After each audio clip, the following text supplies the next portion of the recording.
পাচ্ছেন আপনার first name অর্থাৎ আপনি যেই নামটি পরিবর্তন করতে চান সেটি দিবেন।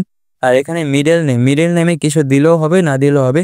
তো সিম্পলি আপনারা ফার্স্ট নেম দিবেন আর এই যে এখানে সুরনেম দেখতে পাচ্ছেন এখানে আপনার লাস্ট নামটি দিয়ে দিবেন। তো আমি আমার নামটি চেঞ্জ করে নিচ্ছি। তো আমি ফার্স্ট নাম সিফাতেই রাখবো। লাস্টে হোসেনের জায়গায় খান দিয়ে দিব।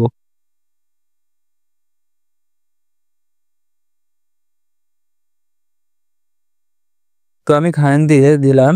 দেওয়ার পর আপনার এখানে দেখতে পাচ্ছেন রিভিউ চেঞ্জ নামে একটি অপশন আছে এখানে একটি ক্লিক করে দিবেন।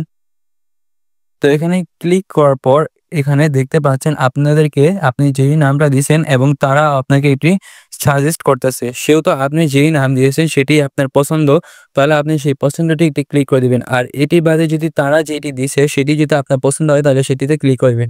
তো আমরা যেহেতু নাম চেঞ্জ করব তাহলে তো আমরা ভেবেই রেখেছি আমরা কি নাম দিব। তো আমরা যেটা চেঞ্জ করব সেটাই সিলেক্ট করে দিব। সিলেক্ট করার পর এখানে দেখতে পাচ্ছেন সেভ চেঞ্জ নামে একটি অপশন আছে এখানে ক্লিক করে দিব। এখানে ক্লিক করার পর একটু লোড হবে। এখানে দেখতে পাচ্ছেন নেম আপডেট সাকসেসফুলি অর্থাৎ আমাদের ফেসবুক আইডির নাম চেঞ্জ করা ডান। তো এখানে দেখতে পাচ্ছেন সিফাত খান অর্থাৎ আপনার পূর্বের নামটি চেঞ্জ হয়ে নতুন নাম হয়ে এসে পড়েছে। তো আমাদের এই ছিল আজকের ভিডিও। পরবর্তী ভিডিও পেতে চ্যানেলটি সাবস্ক্রাইব করে রাখুন। আর ভিডিওটি ভালো লাগলে একটি লাইক দিয়ে যাবেন। তো এই বলে এই ভিডিও থেকে এখানেই বিদায় নিচ্ছি। আল্লাহ হাফেজ।